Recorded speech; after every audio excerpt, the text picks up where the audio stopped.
Ada satu pepatah bilang, sebagai muda kejarlah ilmu sampai ke negeri Cina, yang artinya kejarlah pendidikan setinggi-tingginya. Tapi faktanya nggak semua orang bisa mengenyam pendidikan sampai tingkat yang paling tinggi. Maka dari itu banyak pihak swasta, pihak pemerintahan yang akhirnya memberikan beasiswa untuk para pelajar dan juga mahasiswa di Indonesia termasuk di Kota Malang.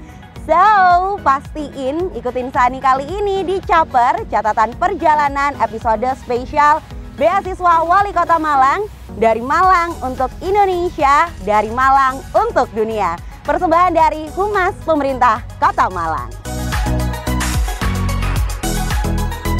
Seperti yang kita tahu, kalau Wali Kota Malang, Dr. Andes Haji Sutiaji, ini ingin melestarikan karakter Kota Malang sebagai kota pendidikan. Di mana hal ini sebagai muda juga selaras sama cita-cita pemerintah Kota Malang yang ingin menjadikan Kota Malang sebagai kota pendidikan bertaraf internasional.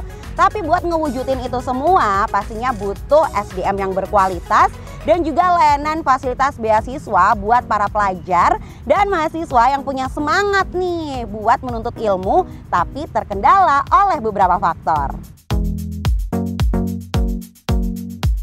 Jadi, kamu semua wajib tahu sebagai muda kalau Sam Sutiaji punya fasilitas beasiswa wali kota. Dan ini spesial buat kamu para pelajar SMA atau SMK dan juga mahasiswa. Biar lebih semangat lagi buat menuntut ilmu, mencetak prestasi gemilang di masa depan, dan juga mengurangi angka putus sekolah. Dan kali ini Sani mau ketemu nih sama teman-teman penerima dari beasiswa Wali Kota Malang.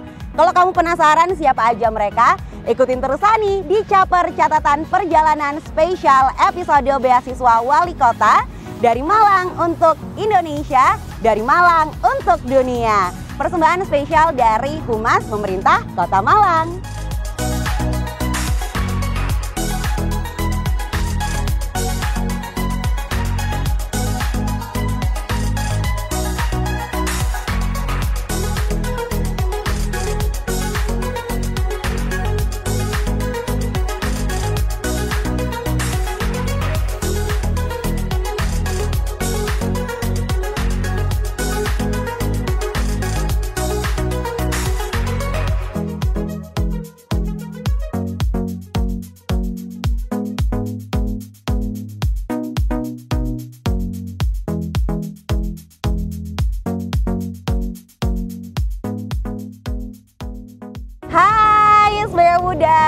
Tadi Sani udah janjiin kalau Sani bakal ketemu sama temen-temen penerima beasiswa Wali Kota Malang, dan sekarang mau Sani tepatin dong. Di sini Sani udah barengan sama temen-temen penerima dari beasiswa Wali Kota Malang. Pagi semua. Pagi Kak, pagi. Wow, rame ya sebagai muda. Kalau tadi Sani jalan-jalan sendirian, sekarang kita nongki dulu sambil menikmati udara sejuk di Kota Malang barengan sama teman-teman penerima beasiswa Wali Kota Malang. Oke, jadi sebenarnya kalau untuk beasiswa itu sendiri, aku cari sendiri gitu ya. Jadi memang waktu itu ada portal gitu dari BEM fakultas aku, dan aku melihat karena memang mereka dari Advokesma itu suka memposting beasiswa seperti itu. Nah, kemudian akhirnya aku coba untuk melihat, dan ternyata memang ini kelihatannya beasiswa yang suitable gitu buat aku sebagai warga Malang juga gitu. Dan juga memang di salah satu persyaratannya itu ada seperti keaktifan organisasi, kemudian prestasi dan lain sebagainya. Dan aku merasa kayak, oh itu mungkin ada beberapa pengalaman aku yang bisa aku submit seperti itu.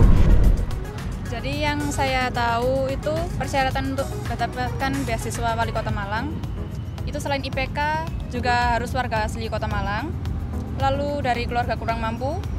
Juga kita harus memiliki prestasi tertentu yang menunjang perkuliahan seperti itu ya Kak. Jadi kayak misal kita punya prestasi di bidang akademik ataupun non akademik, itu juga bisa dijadikan penunjang untuk mendapatkan beasiswa ini. Kayaknya dari saya. Sertifikat, jadi sertifikat itu kayak yang non akademik juga bisa sama akademik. Nah, untuk tingkatannya itu akan lebih baik kalau yang taraf nasional atau mungkin bahkan internasional. Nah, itu akan lebih baik gitu sih. Tidak sedang menerima beasiswa lain yang dari pemerintah. Itu yang poin yang harus digarisbawahi juga, karena beasiswa ini juga pure dari pemerintah, jadi kita tidak boleh menerima selain dari beasiswa pemerintah yang lainnya.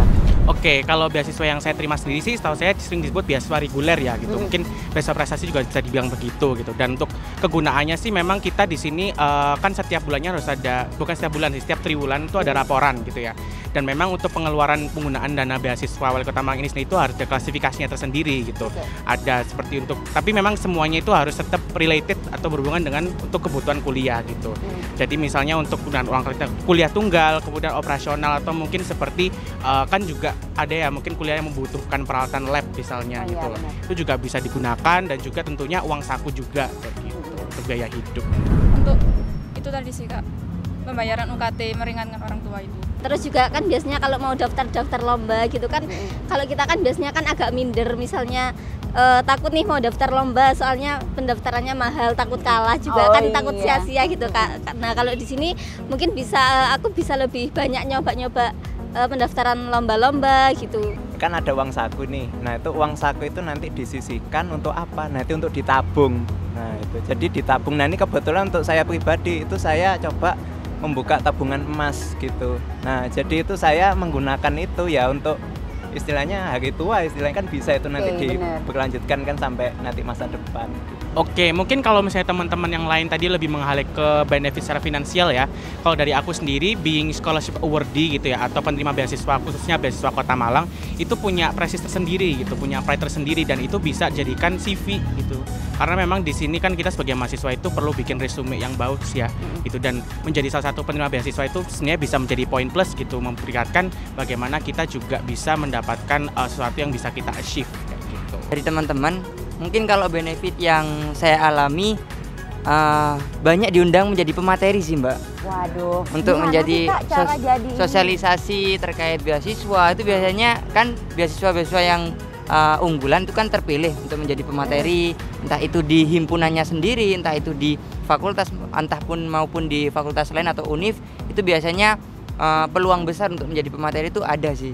Dari benefit jadi ini. kayak ditanyain tips buat bisa dapetin beasiswa gitu ya. Alurnya gimana sih kok sampai dapat?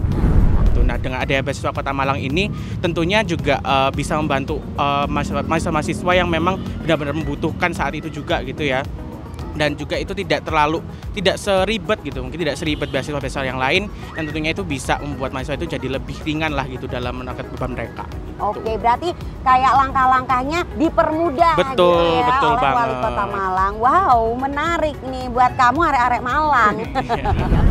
Ya, kalau dari aku sendiri ada, dari fakultasku sendiri itu ada follow up terkait pendampingan beasiswa ini. Yang pertama tetap yang paling ditanya itu terkait IPK sih. Karena memang persyaratan yang utama kan waktu pendaftaran kan itu yang dilihat. Jadi untuk follow up-nya yang pertama kali ditanya tentang IPK dulu, bagaimana IPK-nya masih aman dah gitu. Kalau sudah aman ya mungkin dikasih wadah seperti mungkin kalau mau ikut lomba itu didanai dari fakultas.